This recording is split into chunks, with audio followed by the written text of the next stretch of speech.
Ele é professor no Instituto de Física da USP, onde fez mestrado e doutorado.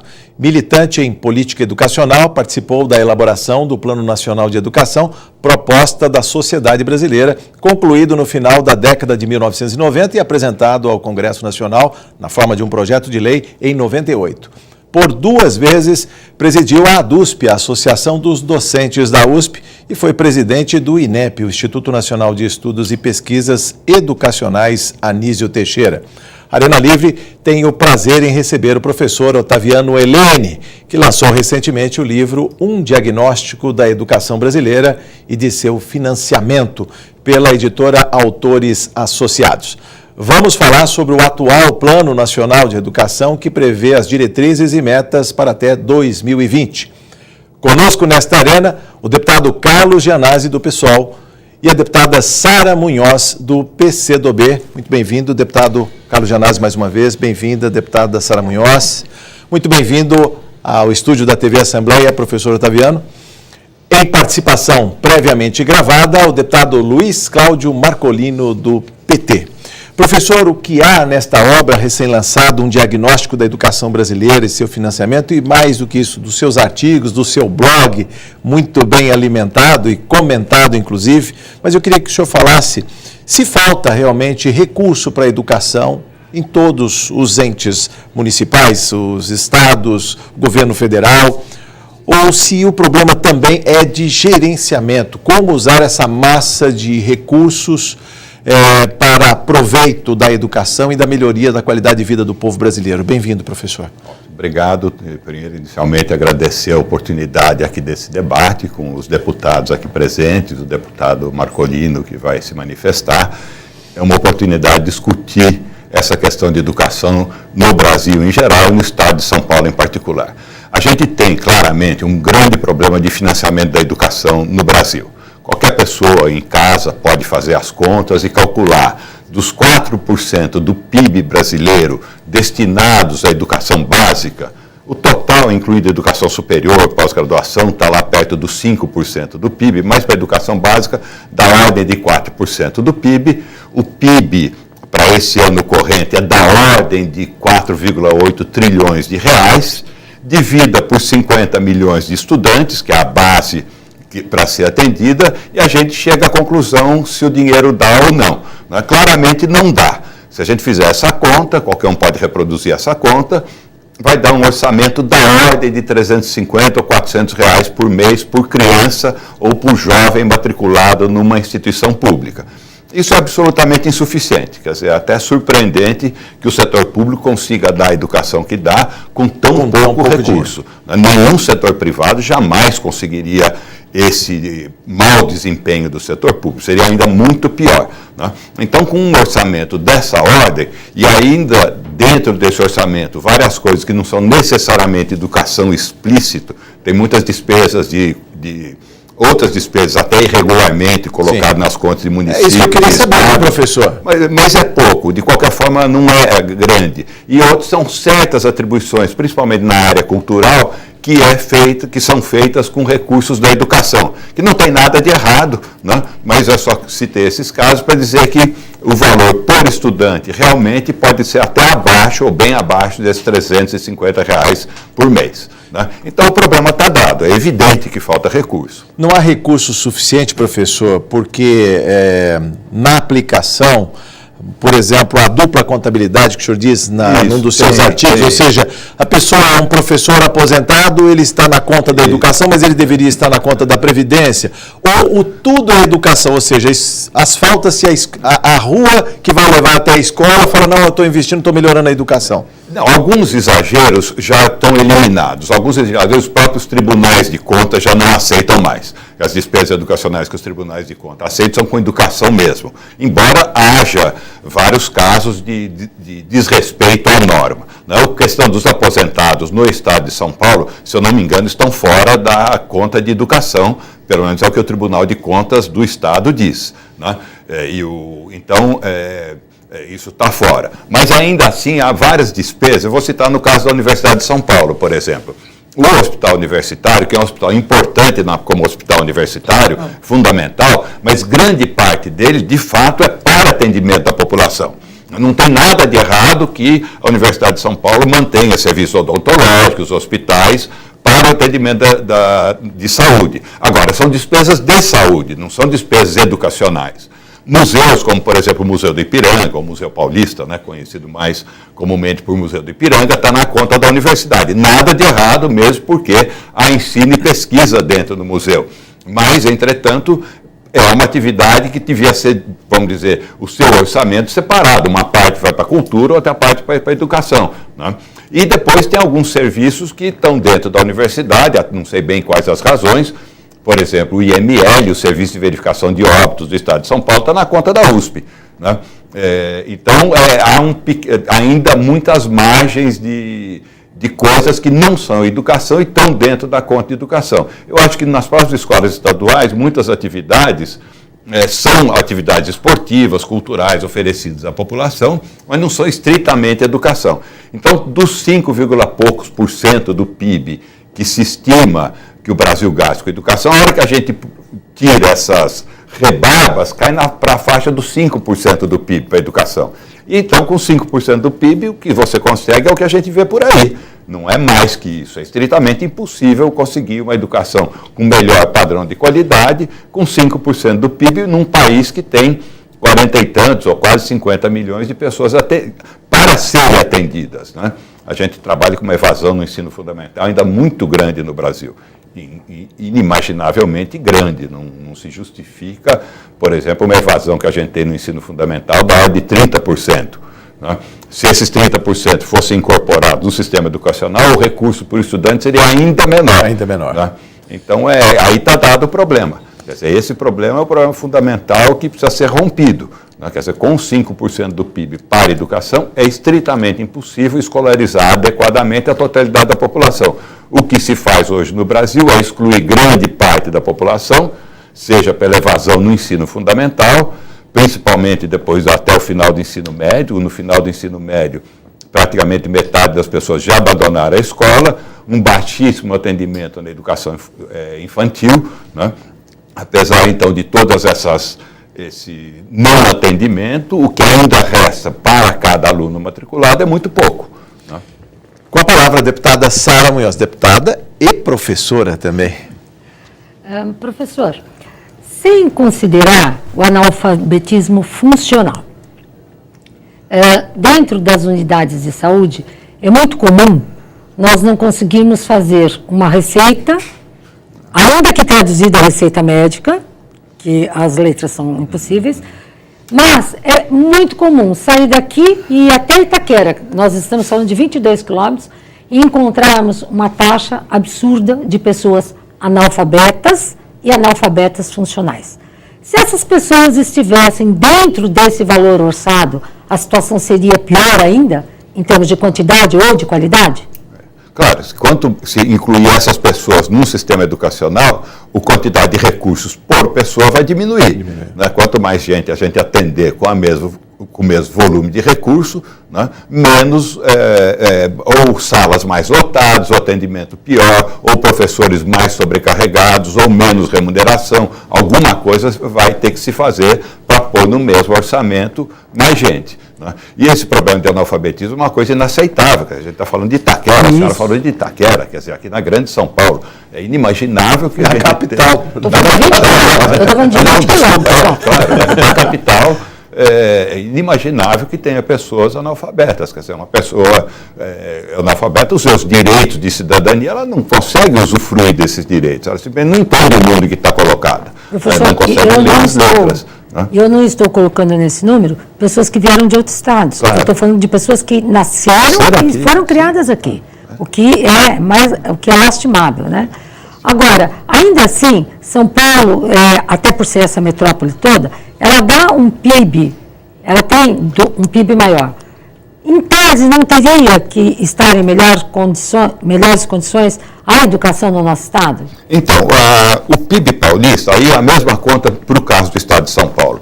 Os gastos públicos do estado de São Paulo, gastos públicos com educação, que são gastos da União, feitos no estado de São Paulo, do governo estadual e gastos dos municípios, né? Ele deve dar alguma coisa de um pouco mais que 3,5% do PIB paulista. A situação paulista é um pouco pior do que a situação dos outros estados. É da ordem de 3,5%, 3,6% do PIB paulista. Um artigo até meu que deve ter saído já na revista Caros Amigos, exatamente examinando os investimentos em educação no estado de São Paulo, seja eles municipais, do governo estadual ou da União, feitos aqui. É da ordem de 3,6% do PIB paulista. Para um PIB de 1,7, 1,8 trilhão de reais para este ano, e considerando os 8,5 milhões de crianças e jovens a serem atendidos, de novo a gente faz a conta e cai num valor absolutamente impraticável para a realidade paulista. Na melhor das hipóteses, se todos os recursos, como o Jorge colocou, todos eles fossem usados estritamente para a educação mesmo, não tivesse esses outros gastos feitos com dinheiro da educação, ia dar um orçamento da ordem de R$450 por mês por criança na cidade de São Paulo, no estado de São Paulo. Por custo de vida, para a realidade paulista, é impossível a gente escolarizar uma pessoa com tão poucos recursos. Não precisamos do fator 10 vezes mais ou 5 vezes mais que são as escolas privadas, vamos dizer assim, de luxo. Né? Precisamos de pelo menos o dobro disso, acho que não tem sombra de dúvida, quer dizer, não dá para escolarizar. Nesses R$450 que eu citei, vai incluir salário de professores e professoras, do pessoal de apoio, a infraestrutura da escola, gasto de água, luz, telefone, serviço de terceiro, material didático, tudo embutido aí. Né? É impossível responder a demanda, a necessidade. E aí a gente tem o que a gente tem. No estado de São Paulo, a evasão no ensino fundamental deve estar na casa talvez perto dos 15%, por aí. Quer dizer, não 15% das crianças paulistas, eu não tenho de cabeça o número exato, cerca de 15% das crianças não acaba por combinar com cerca, porque parece que é cerca de 15% não acaba, ou cerca de 15% não acaba o ensino fundamental. Né? Desperdício de gente e de futuro, não é, professor? Não, pois é, mas gente é um treco que a gente não pode desperdiçar. Né? Deputado Carlos Leonés, bem-vindo a esta arena. Deputado e educador, diretor de escola, bem-vindo mais uma vez, deputado. Obrigado. Primeiro, agradecer a presença do professor Otaviano Helena, que é um dos maiores pesquisadores nessa área do financiamento da educação. Parabenizar também a TV Assembleia pela oportunidade do convite, saudar aqui a minha colega, deputada Sara Munhoz. E, Otaviano, eu queria primeiro colocar uma posição que eu tenho, que concorda, que comunga com essa tese de que faltam mais recursos para a educação brasileira, até porque nós temos um histórico de não investimento em educação, nós temos uma dívida com a educação pública brasileira, esse é o primeiro ponto, então nós temos que aumentar os recursos, por isso que nós defendemos que no mínimo o Brasil invista 10% do PIB em educação, nós nos associamos a esse grande movimento nacional. Agora, nós estamos acompanhando, mesmo com a aprovação da LDB em 96, a Lei 93 e 94, que tem dois artigos importantes, o 70 e o 71, que definem o que é gasto e o que não é gasto com a educação. Mesmo assim, nós continuamos tendo agressões à legislação. Aqui em São Paulo, por exemplo, na Prefeitura de São Paulo, são incluídos gastos de outras áreas no orçamento da educação, gastos com o programa Renda Mínima, com segurança, com a Guarda Civil Metropolitana, com cultura,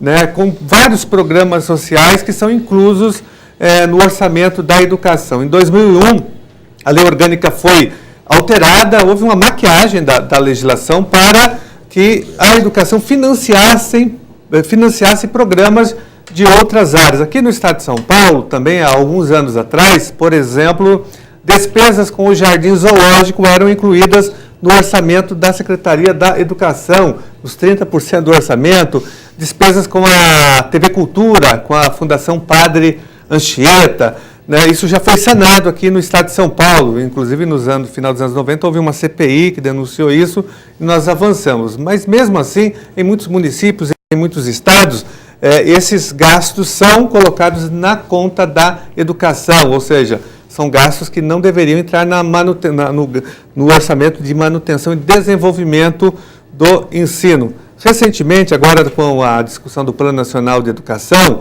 o governo federal conseguiu aprovar no projeto que será votado dentro de alguns dias no Congresso Nacional, um dispositivo que autoriza a inclusão dos gastos com o FIES, com o ProUni e com o Pronatec, também nos 10% do PIB da educação. Como que você vê isso, né? Essa contradição enorme com a inclusão desses gastos que não deveriam estar na conta da educação? Tá ótimo, quer dizer, é uma questão importantíssima, né? Quer dizer, o primeiro grande problema é que faltam recursos para a educação pública. O segundo grande problema é que mesmo nos parcos recursos que a educação recebe, ainda são colocadas coisas que não são educação no sentido estrito do termo, inclusive no sentido recomendado pela Unesco. A Unesco, o seu Instituto de Estatística, ele tem uma recomendação do que se computa como gasto com educação para uniformizar as comparações internacionais, né? Então, ainda aqui no Brasil, há uma tolerância muito grande. Felizmente, os tribunais de conta, pelo que eu entendi dos pareceres, eles têm sido cada vez mais exigentes, só que eles têm se restrito, no caso dos municípios, já que o seu ponto era o município de São Paulo, aos 25%. Então, os 25% da arrecadação de impostos de São Paulo tem que ser aplicado, do município de São Paulo, tem que ser aplicado com educação no critério que o Tribunal de Contas exige. Os outros 6%, porque a lei orgânica fala em 31%, os outros 6% pode ser outras coisas, mas nos 25% tem que ser educação estritamente, pelo que eu entendi dos pareceres do Tribunal de Contas, né? Mas ainda assim, há uma série de problemas, né? E que ainda assim vários municípios e estados, né, acabam pondo dentro da contabilidade, dentro da conta da educação, dinheiro que não é da educação. Mas esse é o segundo grande problema. Acho que o primeiro grande mesmo é a falta de recursos. 5 e poucos por cento do PIB não dá. Nenhum país do mundo superou atrasos educacionais com 5% do PIB. Nós temos 5% do PIB, o que nenhum país conseguiu, uma enorme população ainda de jovens e crianças e um atraso, como a deputada colocou, um atraso escolar muito grande. São pessoas adultas, analfabetas, morando no município de São Paulo. Quer dizer, isso é uma dívida que a gente tem que pagar para com essas pessoas, né? Se isso tudo for colocado ainda dentro dos 5%, é impossível resolver o problema. Então, acho que esse é um pedaço da questão. Temos que aumentar o recurso à educação. A gente tem que superar esse problema no Brasil e isso passa, eu acho que num certo momento, inclusive por uma melhoria das contas públicas. O Brasil arrecada muito pouco, por mais que se diga por aí que o Brasil arrecada muito, não sei o que lá, isso não é verdade. A gente abre qualquer anuário mundial aí para comparar a realidade de vários países, não é verdade. O Brasil arrecada 35% do PIB e quando qualquer país europeu arrecada mais 50% ou mais e ainda fecha com déficit. Ele arrecada 50%, 55% e às vezes tem país que chegou a fechar com 10% do PIB de déficit. Quer dizer, o governo gastou 60%, 65% do PIB com as atribuições de governo, e a gente gasta 35%. É impossível resolver. Então tem um problema maior aí, né? É um olhar do que seja gasto e o que seja investimento, não é, professor?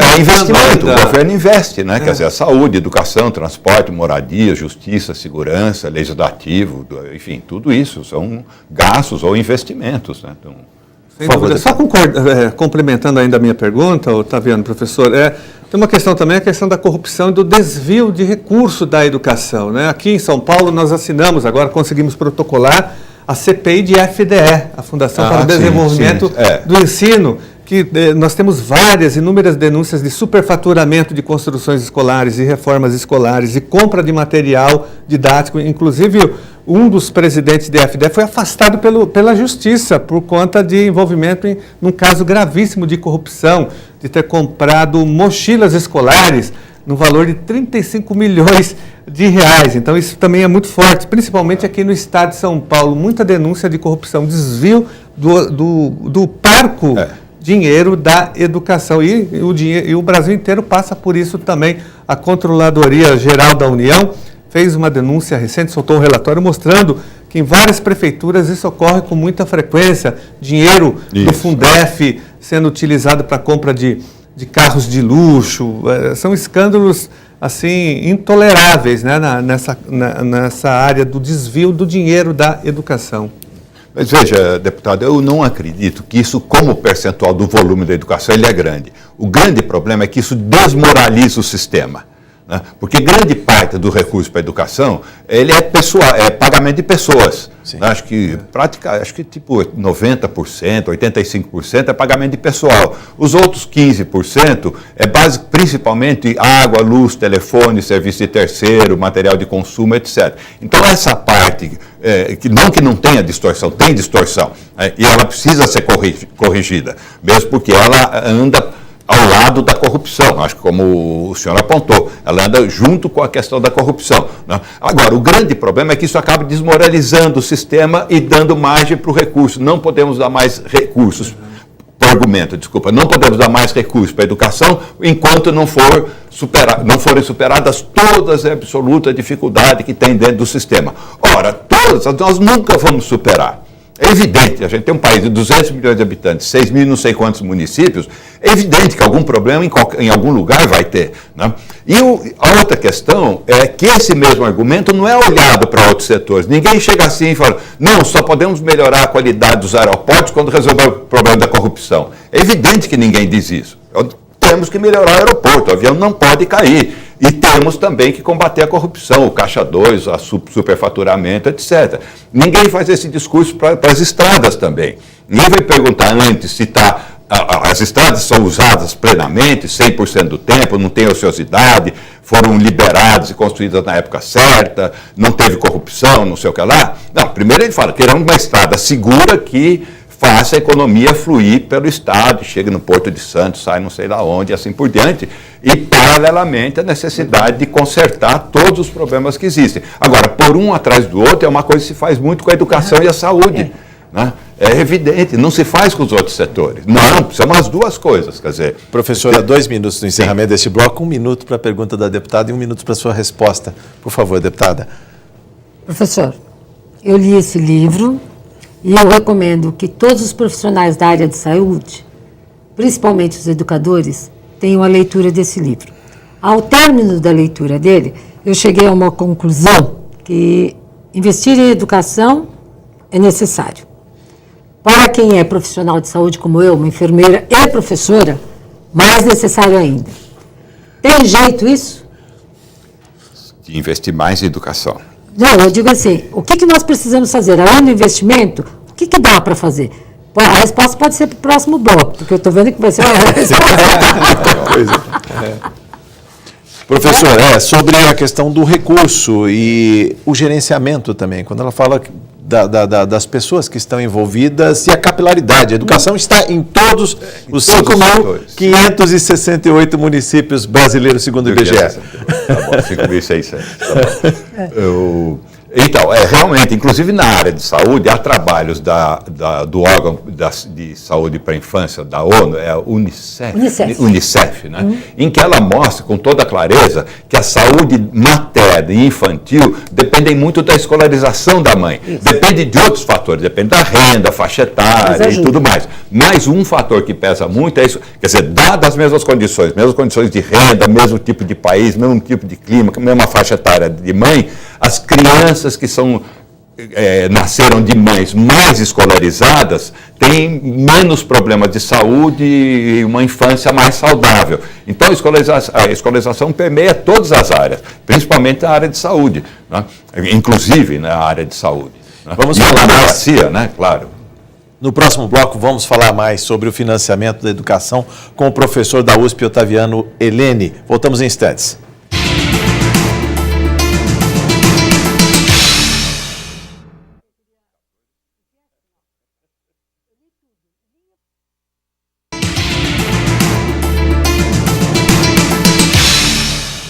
Estamos de volta no Arena Livre, hoje conversando com o professor da USP, Otaviano Helene, sobre o diagnóstico da educação brasileira e seu financiamento, o mais novo livro lançado pelo professor. Eu queria que o senhor falasse sobre o capítulo que fala sobre educação e desigualdade. Professor, na página 29, o senhor diz aqui, desigualdade de renda leva à desigualdade na educação.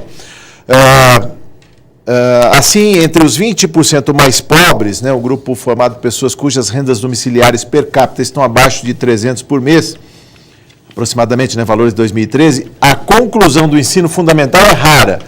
Do outro lado, no outro extremo, né, os 20% mais ricos, a conclusão do ensino superior é regra. Ou seja, quem ganha menos está fadado a ter uma educação de segunda qualidade, vamos dizer assim, e ficando pelo caminho e perdendo oportunidades, chances, porque a educação é uma porta aberta para o futuro. É uma janela de oportunidades. Então, nesse sentido, veja, complementando agora, os mais pobres têm uma educação pior, de menor qualidade e em menor quantidade. Mal acaba o ensino fundamental lá quem em baixa renda não acaba o ensino fundamental, é a regra no país. Né? No outro extremo, as pessoas mais bem aquinhoadas têm um nível de educação muito melhor. O outro lado é que a renda de um trabalhador depende do seu nível educacional, não só o quantitativo, quantos anos de escola ele fez, mas a qualidade da escola que ele frequentou. Então, o nosso sistema educacional está reproduzindo a desigualdade do país. E a desigualdade de renda do país é uma das características mais marcantes e graves da realidade brasileira. Lembrando que, no final da ditadura e até por volta de 1990, o Brasil chegou a ser o país com pior distribuição de renda do mundo. Não era um país ruim, era o pior. Né? E ficamos assim até praticamente, acho que meados da década de 90, quando agora a gente foi para a honrosa 10ª ou 15ª pior posição. Ainda estamos lá na rabeirinha. Né? E o nosso sistema educacional, ele reproduz essa desigualdade, porque a desigualdade que existe na sociedade de renda geográfica, regional, etc., ela vai para dentro da escola. Então, a escola do pobre, a escola do interior dos estados mais pobres, etc., é pior do que a escola dos ricos, das regiões mais ricas, dos estados e das cidades mais ricas do país, e muito diferente. Né? Não é uma diferença sutil. Quer dizer, a República, aparentemente, não foi proclamada no Brasil, porque isso é um país republicano. Né? Quer dizer, a criança, acho que até uma piada do Barão de Itararé, né? Todos nascemos iguais, mas no dia seguinte já são diferentes. Né? Na hora seguinte. Não demora, só a parteira sair da já é diferente. Sai da maternidade já é diferente. Isso com criança, isso para mim é escandaloso. Quer dizer, não é um ideal republicano. Nenhum país republicano faz uma coisa desse tipo, a menos que não tenha saída, uma guerra civil, uma situação assim conturbada, e você não consegue resolver. Mas nós fazemos isso que acontece não é um acidente de percurso, consequência de uma outra causa. É a política educacional brasileira. A política educacional brasileira é para ser assim. Tanto que é assim, foi assim, aparentemente continuará assim, e foi assim desde a história desde que o país é um país, 1822, é isso? Desde que o Brasil é um país independente, é essa a realidade. Isso tem que ser rompido, senão o dinheiro, professor, está comprometido. E o dinheiro do pré-sal? Preste atenção na pergunta do deputado Luiz Cláudio Marcolino, do PT. Vamos ouvir. Eu queria saudar e parabenizar o professor Otaviano pela participação aqui na TV Assembleia, no programa Arena Livre. Saudar também o Jorge, que é o nosso entrevistador. Queria perguntar inicialmente, todos nós sabemos que a educação ela é muito importante para o desenvolvimento de uma nação, seja no Brasil, seja também o nosso estado de São Paulo. E recentemente o Congresso Nacional aprovou que parte dos recursos do pré-sal serão alocados e terão uma prioridade de investimento na educação. Esses recursos que serão encaminhados a partir do pré-sal, eles serão suficientes ou insuficientes ainda para ter uma educação de qualidade no nosso país? Esse não é o financiamento que... Professor, suficientes ou não? Fala-se de 365 bilhões. Não, veja só, até tem um artigo que eu escrevi junto com o professor Hildo Sauer, que é especialista na área de energia e foi diretor do Instituto de Energia e Ambiente na USP. Energia e Ambiente, isso é o nome novo do IEE, Instituto de Energia e Ambiente da USP, e publicado numa edição recente da revista Caros Amigos, onde então a gente aborda essa questão tanto do lado educacional como do lado energético, que é recursos do pré-sal para a educação. Então tem um aspecto de política energética do país e tem um aspecto de política educacional do país. Mas respondendo ao deputado Marcolino, o volume do pré-sal, a hora que a gente faz a conta, o volume de recursos é muito pequeno. Porque esses não sei quantos bilhões, ou às vezes trilhões que as pessoas citam, é todo o recurso e foi esgotado todo o pré-sal em toda a história dele. Mas se a gente raciocina, veja, o Brasil produz hoje da ordem de 2 milhões de barris de petróleo. que o pré-sal dobre essa produção. 4 milhões por dia, vamos chegar em 4 milhões por dia. Serão 2 milhões a mais. Um barril de petróleo deve estar custando na casa de $100, então R$200. Então é só multiplicar os 2 milhões pelos R$200, pelos 365 dias por ano e calcular os royalties que sairiam daí. 15%, que é uma fatia. Isso, exatamente. Seria 15% sobre esse no máximo, acho que é no máximo 15%. A definição depende de caso a caso, né? Então, precisa ver qual vai ser a definição futura. Mas fazendo uma estimativa, o dinheiro é muito pequeno. Não é uma quantidade significativamente de dinheiro, porque todo o consumo energético brasileiro de petróleo, precisaria fazer uma continha aqui de cabeça, mas é alguns por cento do PIB. Então você está falando de alguns por cento do PIB. É uma fraçãozinha de... então é muito pouco dinheiro. Sem contar que ele ainda está lá nas profundezas, viu? Exatamente. A outra pergunta, talvez do lado energético, não é melhor deixar lá? Estrategicamente, só extrair o que nós precisamos para o consumo e deixar lá para um eventual futuro difícil, porque hoje o petróleo está a $100 o barril, há pressões internacionais até meio criticadas, como o óleo do xisto, né, que é a extração do óleo do xisto. Lá na Arábia eles ainda tiram a $10 o barril, professor. Tiram a $10 o barril, então ainda pode correr o risco de cair, no futuro subir, há uma certa incerteza aí. Qual é a melhor estratégia do ponto de vista de política energética para o país? Né? O que fazer desse petróleo? Então, veja só, então eu resumo. A quantidade de recursos é muito pouco, né? E ainda, do ponto de vista de política energética do país, pode não ser uma boa a gente explorar petróleo e exportar petróleo atualmente, correndo o risco, inclusive, de explorar a um custo muito baixo se o programa que Estados Unidos e outros países estão fazendo de baratear o óleo de petróleo tiver sucesso.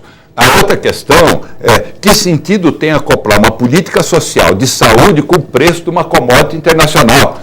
Quer dizer, então a professora precisa ficar contente quando o preço do petróleo subir, ela entra na sala toda contente e fala, pessoal, o preço do petróleo subiu porque teve uma guerra a mais lá, soltaram uma bomba nuclear em cima reclamar, professor. Vamos felizes aqui. Vai aumentar o preço da gasolina. Vai aumentar o preço da gasolina, soltaram uma bomba atômica, invadiram mais um país, agora que boa a educação, o petróleo vai lá para cima e a educação vai ganhar dinheiro. Não tem sentido isso, não tem sentido, que a educação ela não é, inclusive, demandante de petróleo. Sim. Ela não é demandante de petróleo. Que sentido tem que apoiar uma política social, como a educação, ou a saúde, a justiça, ou a segurança, etc., numa commodity que tem um preço internacional que a gente não controla? Né? Não tem sentido algum.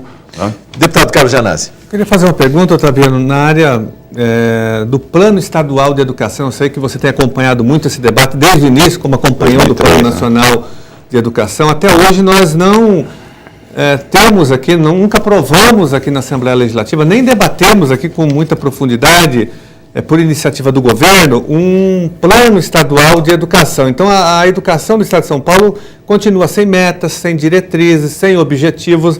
A política educacional do Estado de São Paulo é a política de partido político, do PSDB, o PSDB que governa o Estado há 20 anos. Né? Então, nós temos um amontoado de projetos e programas, essa é a política educacional do Estado de São Paulo. Tenho dito que a educação do Estado de São Paulo está à deriva, está sem norte e sem sul nesse quesito de ser uma política do Estado realmente, né?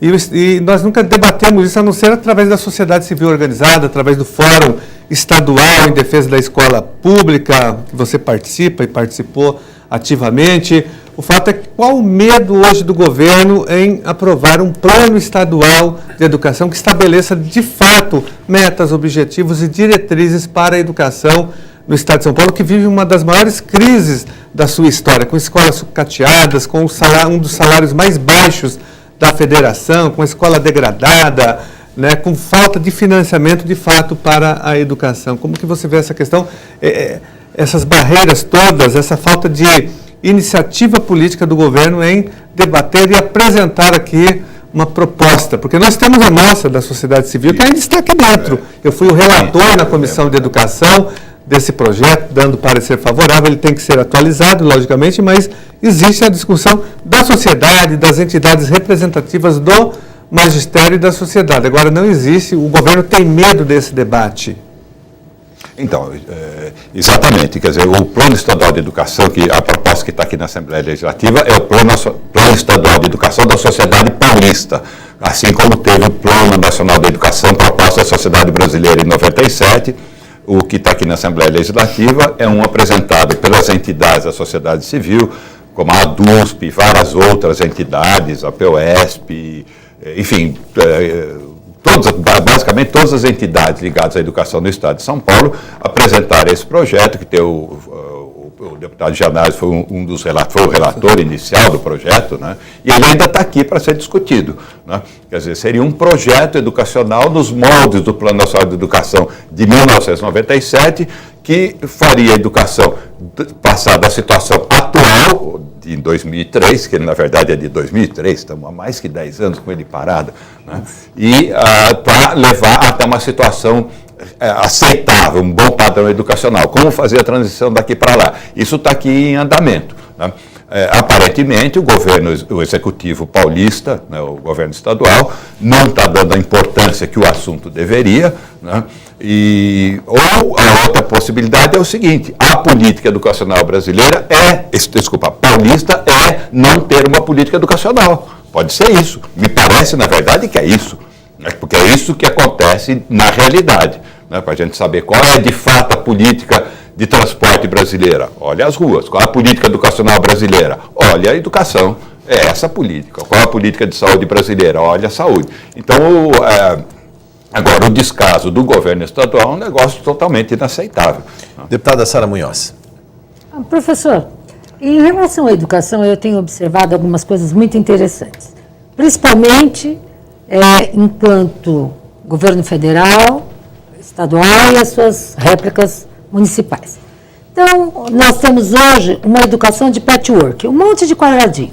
Uma hora Enem, outra hora é cota, outra hora ProUni, outra hora é expansão de universidades que não funcionam, criação de novas universidades que estão em cima de bombas próximas a explodir. E ainda assim, nós vemos duas situações que permanecem nesse país. De 80 até 2000, a privatização do ensino, depois, com todos esses programas, uma pseudo-teoria de que com isso nós estaríamos publicizando a educação, e o que eu vejo na prática, enquanto enfermeira e professora, é o seguinte: na universidade pública de melhor qualidade só estão os mais ricos, porque conseguiram chegar lá. Como fazer, professor, para que essa educação consiga ter, não só educação, o senhor falou de outras situações, mas o nosso fato aqui é financiamento e educação. Quanto seria necessário de recursos para que esses remendos fossem menores e os resultados fossem melhores? Então, quanto à questão da privatização, na verdade a privatização do ensino superior em particular, não, especificamente, ela foi uma constante desde sempre. No período da ditadura, antes da ditadura, 60% do alunado no ensino superior estava em instituição pública, 40% no privado.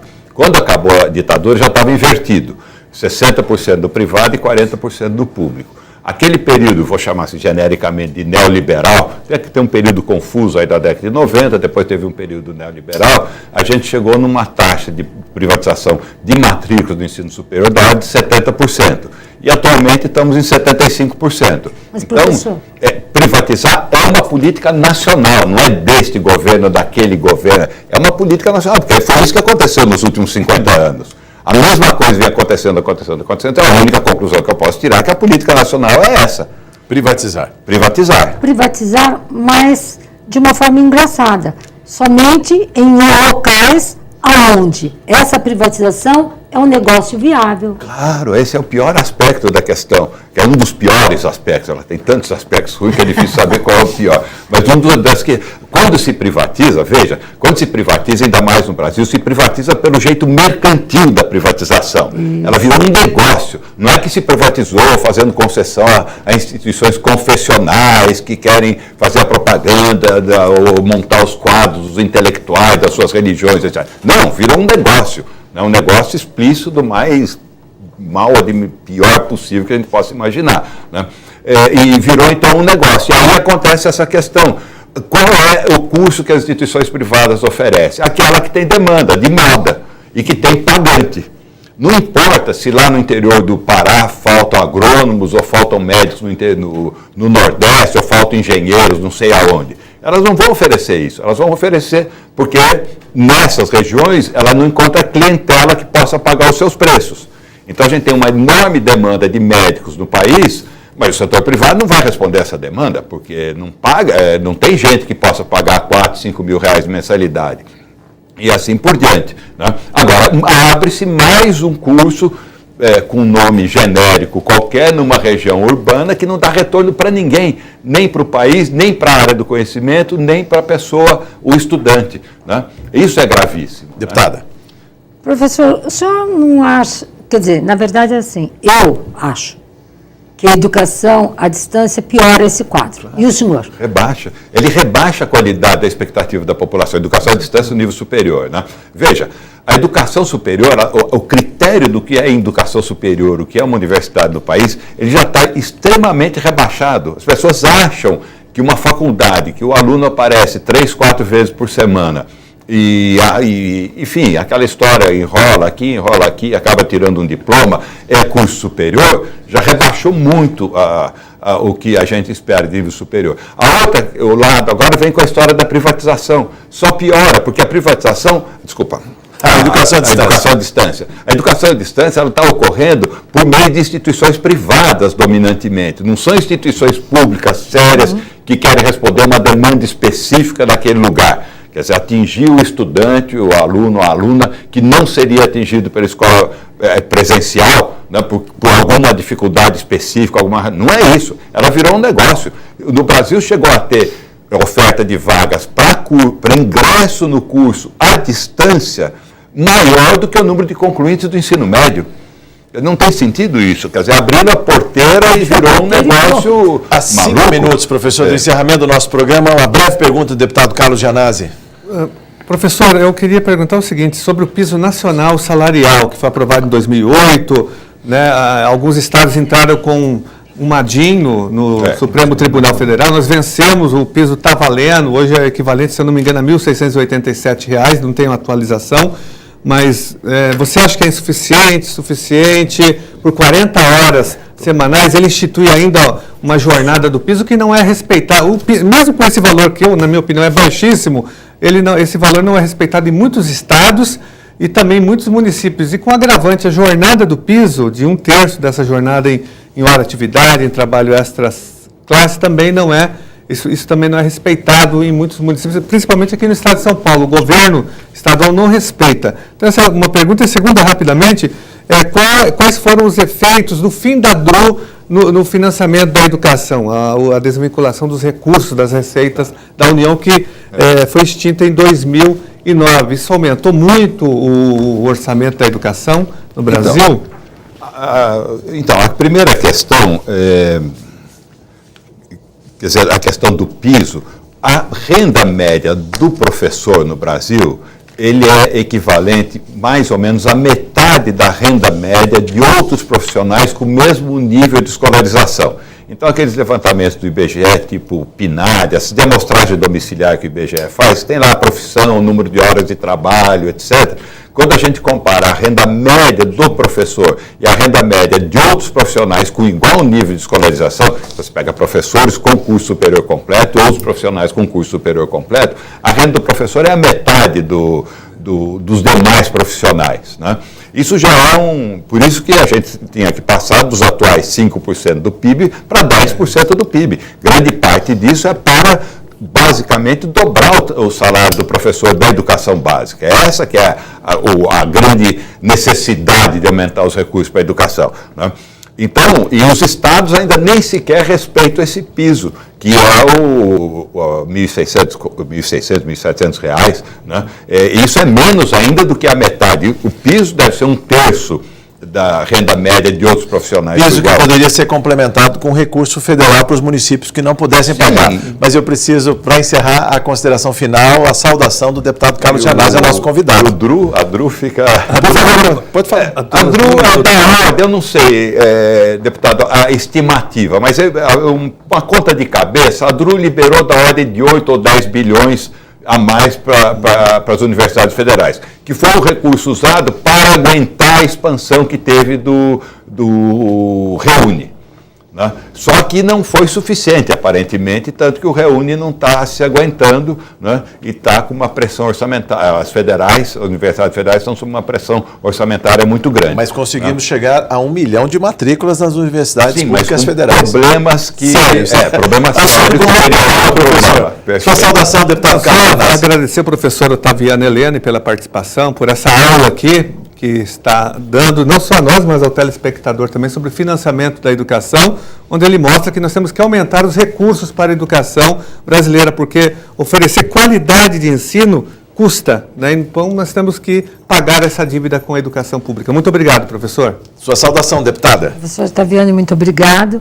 E eu espero em breve estar lendo um livro do senhor, no que se diz assim, como gerir recursos adequados em saúde e em educação. Ficou a provocação, sua saudação final, suas considerações finais, professor. Eu agradeço a chance aí desse debate, dessa discussão, né? E acho que a luta é por 10% do PIB para a gente ter uma educação minimamente republicana, né? E pagar pelo menos parte da dívida que a gente tem para toda essa população que foi expulsa prematuramente aí das escolas e são trabalhadores adultos que agora estão sendo vítimas pela segunda vez, enquanto trabalhadores, do que ele já foi vítima quando criança por frequentar uma escola que ele foi obrigado a abandonar muito prematuramente. Essa dívida tem que ser paga, né? E a gente tem que, então, ter mais recursos para a educação pública, senão o problema não tem solução, né? Simplesmente isso. Então, ponto final. Críticas, sugestões, comentários pelo endereço eletrônico al.sp.gov.br. Professor Otaviano, muito obrigado por seus esclarecimentos. Volte mais vezes, traga mais luz ao tema educação. Não vamos esperar 2020, não, né? Educação é para ontem. Muito obrigado, deputado Carlos Gianazzi, deputada Sara Munhoz. Muito obrigado por sua audiência. Até o próximo Arena Livre. Eu espero você.